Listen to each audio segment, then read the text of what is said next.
Hey guys, welcome to world affairs. मैं हूं Prashant Dhawan. France बन चुका है एक member of IORA, Indian ocean rim association. ये एक बहुत बड़ा बूस्ट है इंडिया फ्रांस रिलेशंस के लिए। और यहाँ पे आप देखेंगे आर्टिकल है, India congratulates France on becoming a member of IORA। और यहाँ पे आप देखेंगे ट्वीट है of the minister of state of the external affairs ministry of India. ये कह रहे हैं कि फ्रांस अब बन चुका है 23rd member of the IORA।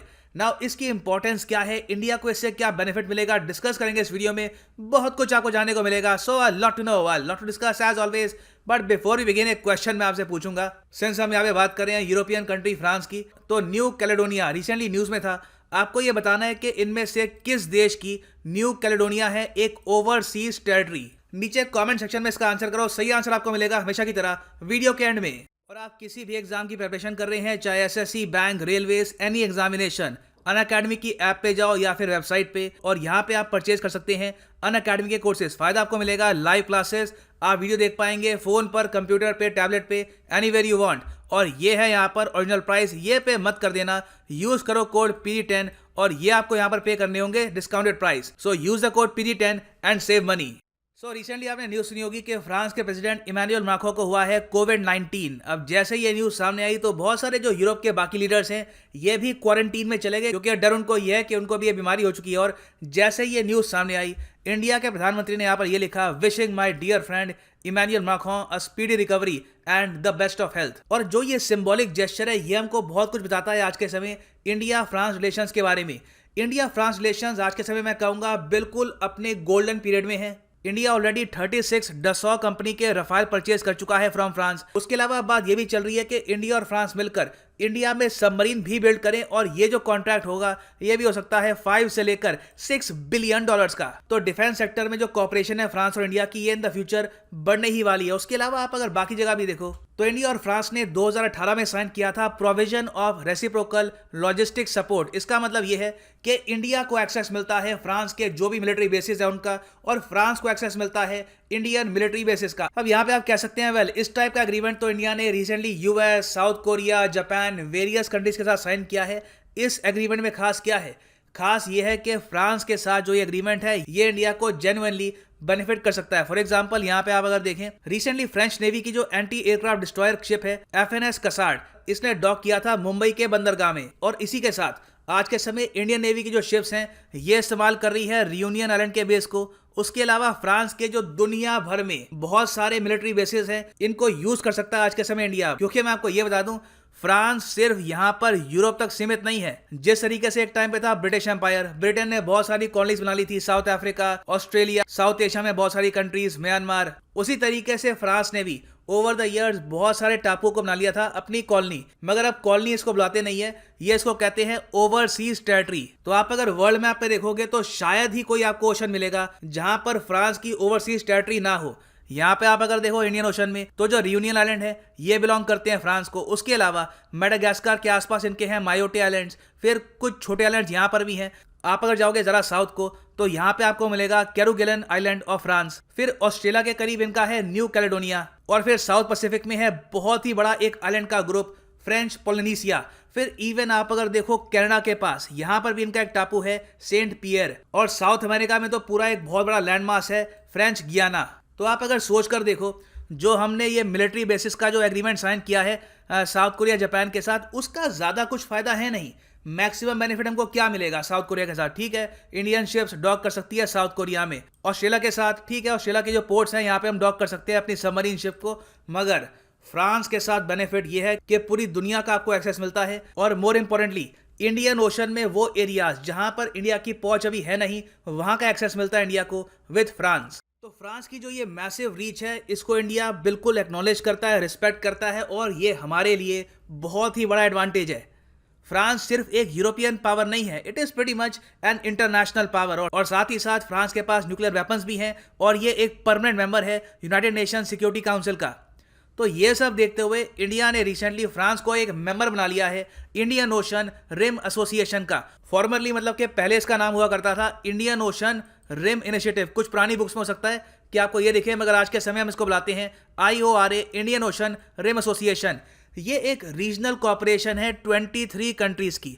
वैसे आप अगर देखोगे तो ज्यादातर बुक्स में आपको दिखेगा 22 कंट्री, मगर जो 23rd कंट्री जिसने यहाँ पे ज्वाइन किया है ये है फ्रांस। और बाकी मेंबर्स को आप अगर देखोगे इस ग्रुप के, तो इंडिया तो ऑफ कोर्स ऑब्वियसली इसका मेंबर है ही, उसके अलावा ऑस्ट्रेलिया भी यहाँ पर मेंबर है, इंडोनेशिया इसका मेंबर है, और कई बड़े देश, ईरान भी surprisingly Indian ocean rim association का एक मेंबर है। पाकिस्तान ऑब्वियसली इसका मेंबर है नहीं, और साउथ अफ्रीका, मेडागास्कर, बहुत सारे यहाँ पर African countries, all of them are part of the Indian ocean rim association.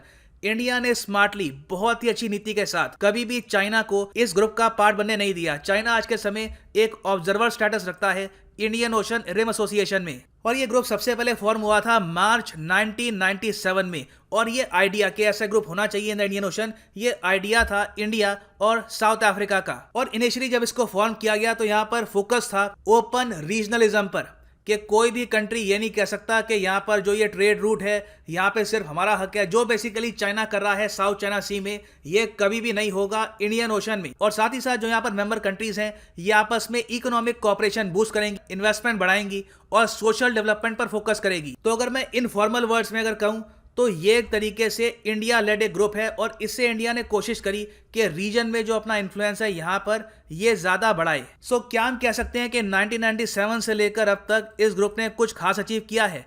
मैं कहूँगा जो अचीव करना चाहिए था वो अचीव कर नहीं पाए, मगर जब से चाइना ने अग्रेशन दिखाना स्टार्ट किया इंडिया की तरफ, इंडिया ने यह समझ लिया है कि जो इंडियन ओशन रिम एसोसिएशन है इसकी इंपॉर्टेंस बहुत ज़्यादा है। यहाँ पर फ्रेंडली कंट्रीज को बनाना चाहिए मेंबर, और मिलकर यहाँ पे इकोनॉमिक सपोर्ट प्रोवाइड करनी चाहिए छोटे देशों को। For example Seychelles. अब सेशल्स एक छोटा सा देश है, यहाँ पर एक आइलैंड्स का ग्रुप है, और इंडिया बहुत ही लंबे समय से ये कोशिश कर रहा है कि यहाँ पर बन जाए इंडिया का एक मिलिट्री बेस। फिर कई और यहाँ पे छोटे देश हैं, मॉरिशस है, कोमोरोस यहाँ पे आपको मिलेगा। तो इंडियन ओशन रिम एसोसिएशन एक तरीके से एक रास्ता है इंडिया के लिए इन कंट्रीज के साथ बेहतर रिलेशंस बनाने का, और इन द फ्यूचर इससे ये पॉसिबिलिटी भी बढ़ती है कि हम अपनी जो डिफेंस कोऑपरेशन है इन कंट्रीज के साथ ये बढ़ा पाएं। अब यहाँ पे आप पूछ सकते हैं इस सब की नीड क्या है? हम गरीब देश हैं, अभी यहाँ पे पॉवर्टी है, दुनिया भर की अनएम्प्लॉयमेंट है, उस पर फोकस करो।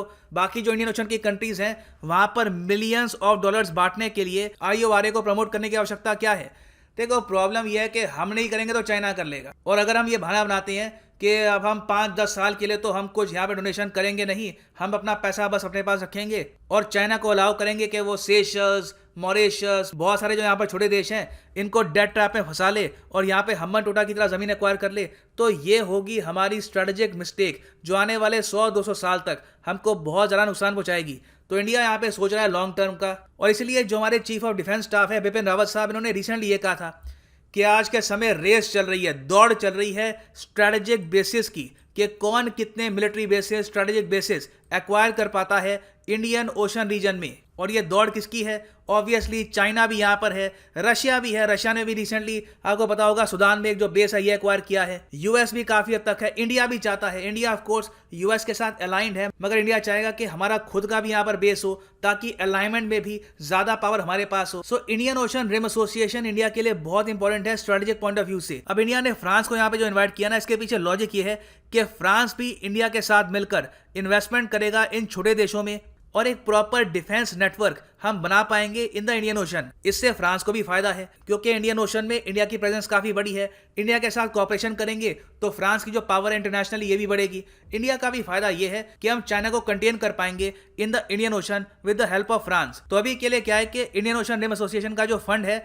यहाँ पर जो बिगेस्ट कॉन्ट्रीब्यूटर है ये इंडिया, ऑब्वियसली इंडिया ही होगा। मगर फ्रांस ने यह कहा है कि आने वाले कुछ सालों में हम बिलियंस की इन्वेस्टमेंट करेंगे IORA कंट्रीज के अंडर, और जो ये फंड है हो सकता है कि फ्रांस यहाँ पे इंडिया को रिप्लेस कर दे एज द लार्जेस्ट कंट्रीब्यूटर, जो इंडिया के लिए अच्छी बात है। हम चाहेंगे कि फ्रांस भी यहाँ पर इन्वेस्टमेंट्स करे, जिससे इंडिया और फ्रांस के जो ओवरऑल एम्बिशंस हैं, जो हमारे गोल्स हैं इन द रीजन, ये भी इंप्रूव हो और हम चाइना को भी दूर रख पाए इन दिस रीजन। एक और क्वेश्चन सामने ये भी आता है कि ठीक है IORA काफी इंपॉर्टेंट है, इन द फ्यूचर इसकी इंपॉर्टेंस बढ़ने ही वाली है, मगर IORA के हेडक्वार्टर्स आपको कहां पर मिलेंगे? मेंबर कंट्रीज के बारे में मैंने आपको बता दिया। आप सोच कर देखिए इसके हेडक्वार्टर्स कहां पे होंगे। क्या इंडिया में हो सकते हैं, ऑस्ट्रेलिया में, या फिर साउथ अफ्रीका में? देखिए यहाँ पे जो सही आंसर है ये है मॉरिशस। अगर आप यहाँ पे जूम इन करेंगे तो मेडागास्कर के पास ये आपको मिलेगा मॉरिशस। बहुत ही छोटे छोटे आइलैंड्स का ग्रुप है, सिर्फ यही मॉरिशस नहीं है, बहुत सारे इसके और टापू हैं जो आपको मिलेंगे all over the Indian ocean. और मॉरिशस की जो कैपिटल है ये है पोर्ट लुइस। सो वापस आते हैं अपने क्वेश्चन पे। न्यू कैलेडोनिया ये आजकल न्यूज़ में है, ये एक ओवरसीज टेरिटरी है, इनमें से किस देश की? तो मैंने आपको वैसे वीडियो में इसका आंसर दे दिया था। यहाँ पर जो सही आंसर है ये है A, France. Very important, recently news में इसलिए था क्योंकि न्यू कैलेडोनिया में बात ये चल रही थी कि फ्रांस से हमको चाहिए आज़ादी। इसका हुआ रेफरेंडम और लोगों ने वोट किया कि ये चाहते हैं कि ये फ्रांस का हिस्सा ही बने रहें। सो ये है एंड इस वीडियो का। उम्मीद करता हूँ काफ़ी कुछ आपको जानने को मिला होगा। Thank you for listening and as always God bless you all.